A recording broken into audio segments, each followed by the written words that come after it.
Hello everyone, Shri IAS academy में आपका स्वागत है। जैसा कि आप जानते हैं कि श्री आईएएस एकेडमी ने let's crack prelim MCQ booster series की शुरुआत की है, जिसमें ऑलरेडी हमारे 4 पार्ट आ चुके हैं।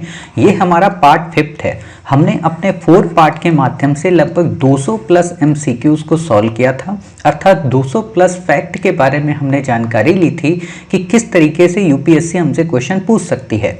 तो उसी दिशा में आगे बढ़ते हुए आज हम फिर से अपने 50 एमसीक्यूज को सॉल्व करने का प्रयत्न करेंगे, जो कि हमारी प्रीलिम्स के लिए काफ़ी इंपॉर्टेंट रोल प्ले करेंगे। तो आज का जो हमारा पहला एमसीक्यू है वो है निम्नलिखित पर विचार कीजिए। अर्थात काफ़ी अच्छा क्वेश्चन है, आप इसको ध्यान से देखिए और सोचिए कि इसमें क्वेश्चन कैसे बन सकता है या आप किस तरीके से इसको सॉल्व कर सकते हैं। ठीक है, प्रश्न में है कि नए राज्यों का निर्माण, नए राज्यों का प्रवेश, राज्यों के नामों में परिवर्तन, उपयुक्त में से किस किस का संबंध संविधान के अनुच्छेद 3 से है। देखो, मैंने आपको ऑलरेडी बोल रखा है कि आप आर्टिकल 1 से लेके 51 का तक के सारे आर्टिकल्स को रट लेना, क्योंकि कभी भी आपसे क्वेश्चन पूछा जा सकता है। ठीक है, तो आपने यहाँ पे जब देखा तो आप तथ्यात्मक रूप से जान गए कि अनुच्छेद 3 के अंतर्गत हमसे नए राज्यों के प्रवेश की जानकारी के बारे में यहाँ पे नहीं बताया गया है। तो ये हमारा कट हो गया। दूसरा हमने जहाँ कट किया ऑटोमेटिक हमारा यहाँ पे आंसर 1-3 आ गया। अब आपने प्रीवियस पार्ट में पढ़ा था, मैंने आपको वहाँ पे बताया था कि नए राज्यों के निर्माण और उनके गठन से संबंधित किसके पास अधिकार प्राप्त हैं? संसद को। संसद नए राज्यों का निर्माण या उनका गठन कर सकती है। हमने आपको ये भी बताया था कि वर्तमान में हमारे यहाँ 28 स्टेट्स और 8 यूटीज हैं। ठीक है, ये चीज़ें आपने बेसिक तौर पे जानी थी। आर्टिकल 1 में हमने आपको बताया था कि India that is Bharat shall be union of states. हमने इसमें ये बताया था कि भारत जो है वो विनाशी राज्यों का अविनाशी संघ है। अर्थात भारत में राज्यों को समाप्त किया जा सकता है बट संघ को समाप्त नहीं किया जा सकता, जबकि अमेरिका में अविनाशी राज्यों का अविनाशी संघ है, वहां पे दोनों को समाप्त नहीं किया जा सकता। ठीक है, और वहां एक समझौते का परिणाम है, बट भारत में समझौते या किसी सहमत का परिणाम नहीं है। यूपीएससी ने इस पे कई बार क्वेश्चन आपसे पूछे हैं। ठीक, चलिए, और ये भी बताया था कि अगर अनुच्छेद 2-3 के अंतर्गत संविधान ये संशोधन किया जाता है तो उसे 368 के अंतर्गत अमेंडमेंट नहीं माना जाएगा। अर्थात राज्यों के संदर्भ में जो संशोधन की बात आती है उनके गठन को लेके, तो उसको हम संविधान संशोधन के अंतर्गत काउंट नहीं करते हैं। ठीक है, अगला हमारा आर्टिकल है काफ़ी इंपॉर्टेंट, आपसे क्वेश्चन पूछा जा सकता है कि निम्नलिखित में से कौन सा कथन सही है। आजकल देखो ऐसे क्वेश्चन यूपीएससी ने पूछना बंद कर दिया है, बट यूपीएससी अपने जो अदर एग्जाम हैं जैसे सीएपीएफ हो या फिर सीडीएस का एग्जाम हो या फिर एनडीए का एग्जाम हो, वहाँ पे ऐसे कॉन्सेप्चुअल एमसीक्यूज डाल देती है। तो हो सकता है कि जिस हिसाब से यूपीएससी की कई वर्षों में प्रवृत्ति बदल रही है तो इस पे भी आपसे पूछ लें। तो पहला यहाँ पे क्या स्टेटमेंट है कि क्षेत्रफल की दृष्टि से भारत का सबसे छोटा राज्य सिक्किम है। ठीक है, दूसरा, जनसंख्या की दृष्टि से भारत का सबसे छोटा राज्य गोवा है। भारत में गांवों का सबसे अधिक प्रतिशत हिमाचल प्रदेश में है। तेलंगाना की राजधानी अमरावती को बनाया गया है। आपको पता है कि तेलंगाना की राजधानी अमरावती को नहीं बनाया गया है, तेलंगाना की राजधानी हैदराबाद है। ठीक है, और अमरावती आंध्र प्रदेश में बसाई जा रही। तो अब यहाँ पे ये तो आपको पता चल गया कि डी हमारा नहीं सही, तो ये हमने कट कर दिया। अब हमारे पास 3 स्टेटमेंट बचे। ठीक है, और जब 3 स्टेटमेंट बचे तो आप यहाँ पे गौर से देखेंगे तो थोड़ा तथ्यात्मक आपको जरूर लगेगा कि भारत में गांवों का सबसे अधिक जो प्रतिशत है वो हिमाचल प्रदेश के अंतर्गत आता है। अब यहाँ से 2 तथ्य और रख लीजिए कि भारत का जनसंख्या की दृष्टि से सबसे छोटा राज्य कौन सा है? सिक्किम है। क्षेत्रफल की दृष्टि से सबसे छोटा राज्य कौन सा है? गोवा। अर्थात दोनों अपोजिट इसने दे दिया। ठीक है, और इस समय गोवा में चुनाव भी होने वाले हैं, मे भी आपसे इस पे क्वेश्चन पूछा जा सकता है। ठीक है, बाकी आपको यहाँ पे याद नहीं रखना है। एक तथ्य और आप याद रख लीजिएगा कि अमरावती को प्राचीन काल में धान्य कटक के नाम से जाना जाता था। हालांकि हिस्ट्री जब पढ़ाएंगे, हिस्ट्री के भी ऐसे एमसीक्यू सॉल्व कराएंगे तो वहाँ पे बताएंगे, बट ध्यान रखिए ठीक है कि धान्य कटक के नाम से जाना जाता था। और अमरावती जो कला है, मूर्ति कला, उसमें सफेद संगमरमर का प्रयोग किया गया था सातवाहनों के काल में। बाकी आपको नहीं याद रखना है। देखिए अगला तथ्य पहले वाले से ही रिलेट है कि निम्नलिखित कथनों पर विचार कीजिए। संसद किसी राज्य की सीमा, क्षेत्र या नाम में परिवर्तन उसकी सहमत के बिना नहीं कर सकती है। बिल्कुल गलत। संसद किसी भी राज्य की सीमा, क्षेत्र या उसके नाम में परिवर्तन बिना राज्य की परमिशन के भी कर सकती है। ठीक है, तो ये आपका गलत हो गया यहाँ पे स्टेटमेंट। संसद राज्यों की सीमा, क्षेत्र, नाम में परिवर्तन विशेष विधायी प्रक्रिया द्वारा कर सकती है। बिल्कुल भी नहीं, साधारण बहुमत के माध्यम से कर सकती है। आपको पता है कि 3 प्रकार के हमारे यहाँ संशोधन माने जाते हैं। ठीक है, साधारण, विशेष और विशेष प्लस आधे राज्य। ठीक है, तो ये चीजें आपको यहाँ पे याद रखनी है। चलिए, आपसे यहाँ पे क्वेश्चन पूछे जा सकते हैं। ठीक है, अब यहाँ पे आप पढ़ लीजिए कि किसी भी परिवर्तन बिना किसी राज्य की सहमति के। अब देखो यहाँ पे दिया है बिना किसी राज्य की सहमति के नहीं कर सकती है। हो सकता है नया क्वेश्चन आपसे पूछ ले कि बिना किसी राज्य की सहमति से कर सकती है, तो आपको लगेगा कि अरे ये तो एक्सट्रीम वर्ड आ गया। तो कंफ्यूज नहीं होना है, आपको समझना है कि हाँ कर सकती है। ठीक है, फिर आपको ये याद रखना है कि संसद जब ये कोई भी संशोधन करेगी तो साधारण बहुमत के माध्यम से होगा। ठीक है, क्या केवल संसद ही इस पे विधेयक बना सकती है? तो हाँ, केवल संसद ही इस संबंध में विधेयक बना सकती है, अर्थात राज्य नहीं बना सकते। राज्य ये नहीं कह सकते कि आप हमें 2 टुकड़े में बांट दो, ये संसद के पास पावर है। ठीक है, चलिए अगला काफी इंपॉर्टेंट है, ऑलरेडी यूपीएससी पूछ चुकी है, दमन दीव को लेके, पुडुचेरी को लेके। तो यहाँ पे एक और टाइप से क्वेश्चन आ सकता है कि भारत द्वारा कौन कौन से अर्जित क्षेत्र हैं, अर्थात भारत ने किन किन क्षेत्रों को अर्जित किया था। तो आपको पता है कि मान लो क्वेश्चन में सब कुछ नहीं पता, फिर भी आपको पता है ना कि हमने पुडुचेरी को लिया था, दमन दीव को लिया था, गोवा को लिया था, अर्थात 1 2 3 तो हैं। ठीक है, तो 1 2 3 आप देख लो कहाँ पे, इसमें नहीं है 1 2 3, इसमें भी नहीं है, अर्थात इसमें तो है। अब 4 5 हमें चेक करना है। ठीक, तो आप जानते हैं कि दादर नागर हवेली भी हमने लिया था। ठीक है, तो 5 आ गया। अब 4 नहीं भी पता था तो भी कोई दिक्कत नहीं, तब भी हम निकाल लेते कि यहाँ चौथा भी होगा। तो अब आपको ये याद रखना है कि हमने पुडुचेरी भी लिया था, सिक्किम भी लिया था, दादर नागर हवेली भी लिया था, गोवा भी लिया था, दमन दीव लिया था, अर्थात हमने 5 स्टेट्स को वहां से लिया था। ठीक है, अलग अलग टाइम पीरियड पे। तो आपको ये पूरी की पूरी स्टोरी याद रखनी है, कौन कौन से किस किस देशों से लिया। पुडुचेरी के बारे में पास में भी मैंने आपको बताया था कि ये 3 स्टेट्स में फैली हुई है, कराकल, यानम, माहे। ठीक है, तो ये चीज़ें आपको याद रखनी है। और पुडुचेरी मतलब ऐसे होता है। ठीक, अगला हमारा है क्वेश्चन 5वां, मूल अधिकारों के संदर्भ में निम्नलिखित कथनों पे विचार कीजिए। पहली चीज तो ये याद रखिए कि मूल अधिकार जो हैं वो राजनीतिक लोकतंत्र की व्याख्या के लिए इंपॉर्टेंट है। ठीक है, बेसिक चीज याद रखिए। दूसरी चीज ये याद रखिए कि मूल अधिकारों को मूल संविधान में वर्णित किया गया था। हो सकता है इन फ्यूचर ऐसा कोई क्वेश्चन आ जाए कि मूल संविधान में मूल अधिकारों का वर्णन नहीं मिलता है, उन्हें बाद में 42वें संविधान संशोधन के द्वारा जोड़ा गया। तो आप मूल कर्तव्य मूल अधिकार में कंफ्यूज मत होना, एग्जाम के टाइम पे हो जाती है दिक्कत। ठीक है, चलिए नंबर 1, धर्म, मूलवंश, जाति, लिंग या जन्म स्थान के आधार पर विभेद का प्रतिषेध। ठीक है, लोक नियोजन के विषय में अवसर की समता। ठीक है, विचार, अभिव्यक्ति, शांतिपूर्ण सम्मेलन, विधि, निवारण, निवास, संघ बनाने की स्वतंत्रता। ठीक है, प्राण एवं दैहिक स्वतंत्रता। अब क्वेश्चन क्या पूछा है, उपयुक्त में से कौन से मूल अधिकार केवल भारतीय नागरिकों को प्राप्त हैं।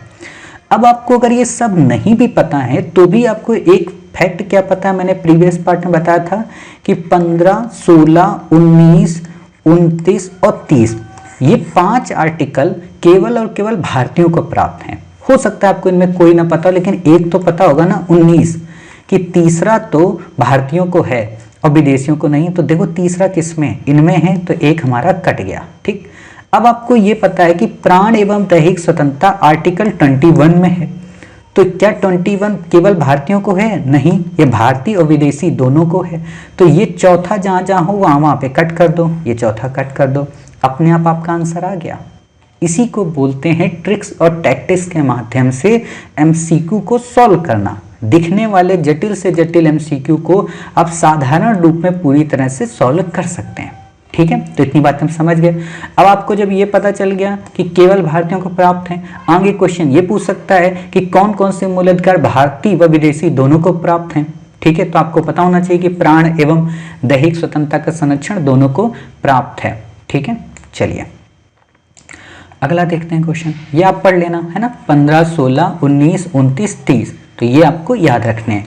अल्पसंख्यक, अब हो सकता है ऐसे ही क्वेश्चन दे दे बना के, तो इसीलिए मैं कहता हूं इनको पूरी तरह से रट लो। ठीक है, चलिए अगला क्या है कि निम्नलिखित कथनों पर विचार कीजिए। भारतीय संविधान के भाग 2 में प्रावधान किया गया संसद एवं राज्य के विधानमंडल नागरिकता संबंधी विधि बना सकते हैं। ध्यान देना, संसद एवं राज्य के विधानमंडल नागरिकता के लिए कानून बना सकते हैं। आपको पता है कि भारत में नागरिकता के कानून का अधिकार किसके पास है? संसद के पास, ना कि नागरिकता के पास। भारत एवं अमेरिका में केवल जन्मजात नागरिक ही राष्ट्रपति बन सकते हैं। भारत एवं अमेरिका में केवल, है ना, तो देख सकते हो केवल वर्ड लगा, एक्सट्रीम है, गलत हो जाएगा।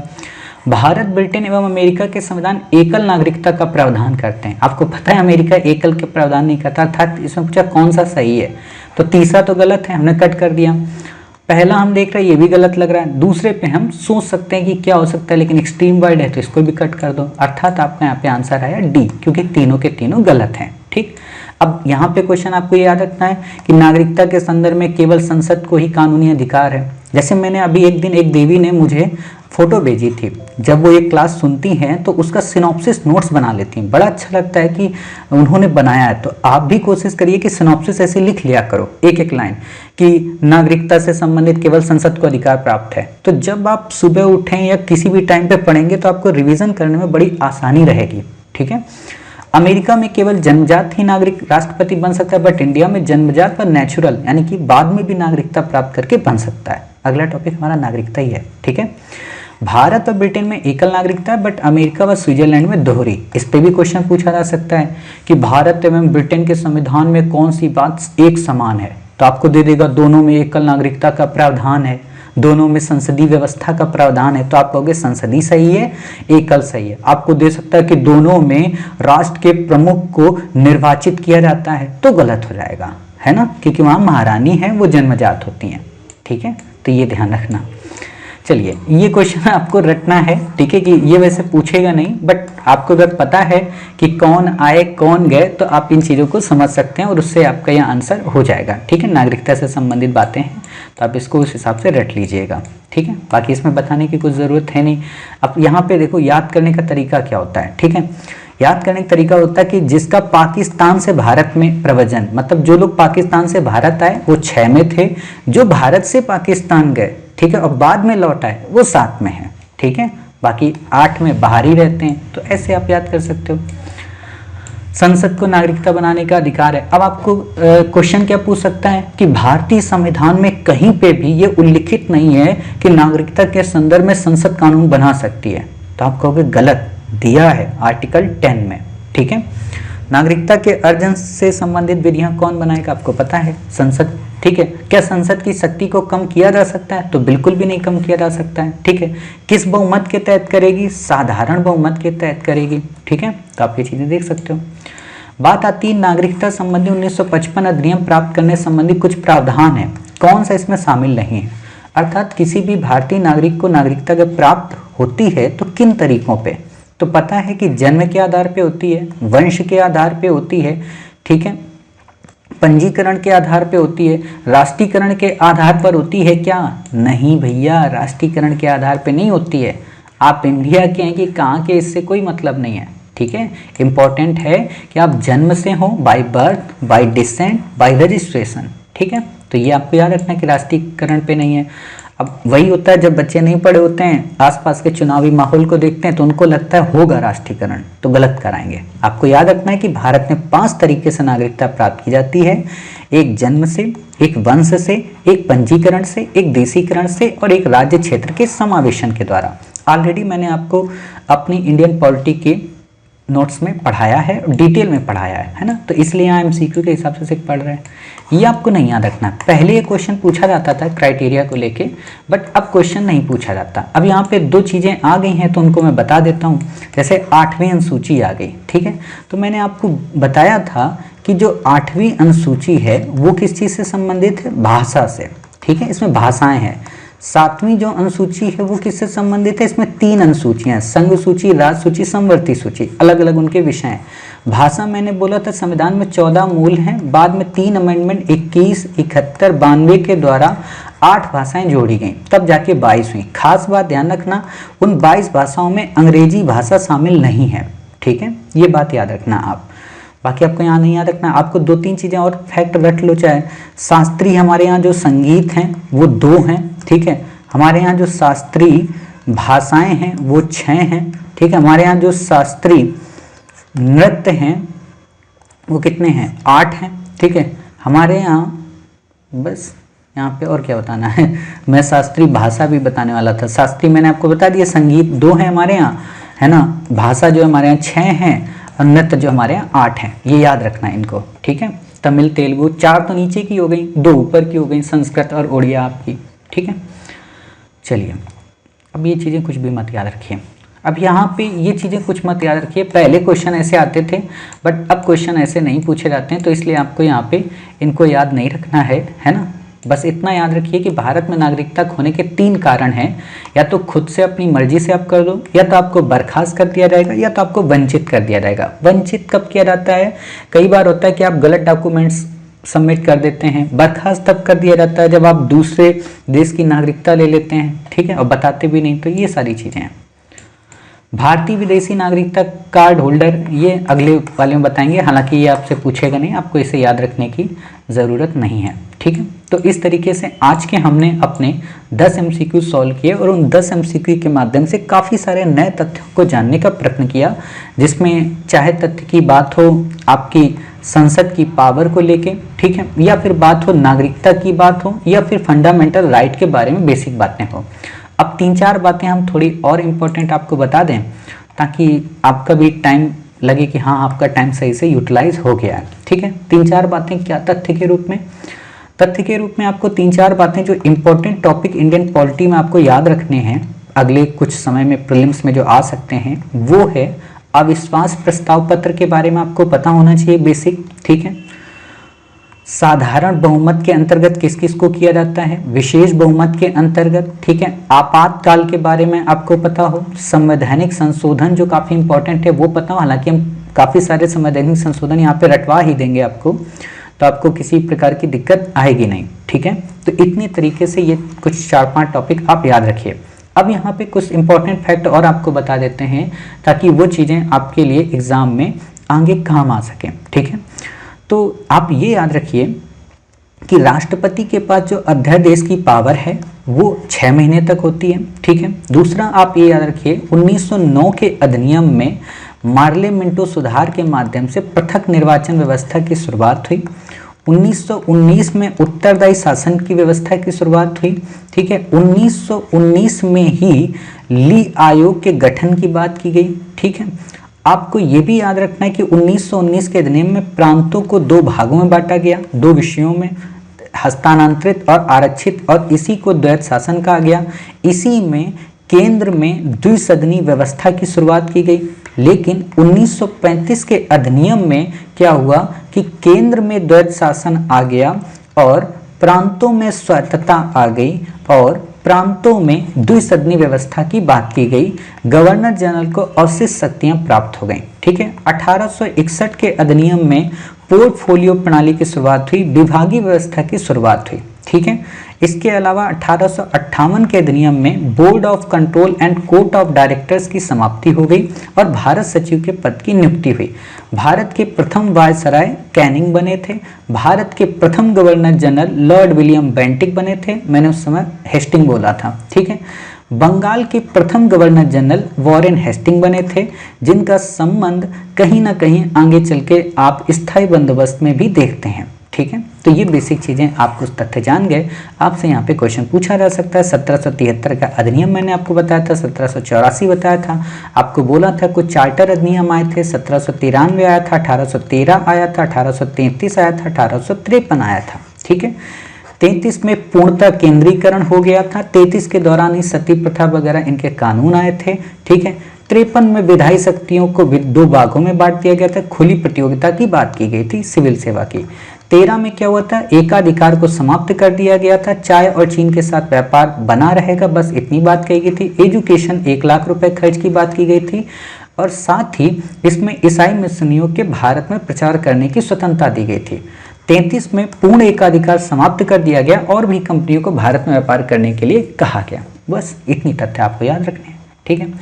उम्मीद है आपको क्लास आज की पसंद आई। मिलते हैं अपने नेक्स्ट पार्ट में कुछ नए एमसीक्यू के साथ। तब तक अपना ख्याल रखिए, स्वस्थ रहिए। जय हिंद, जय भारत, वंदे मातरम, भारत माता की जय।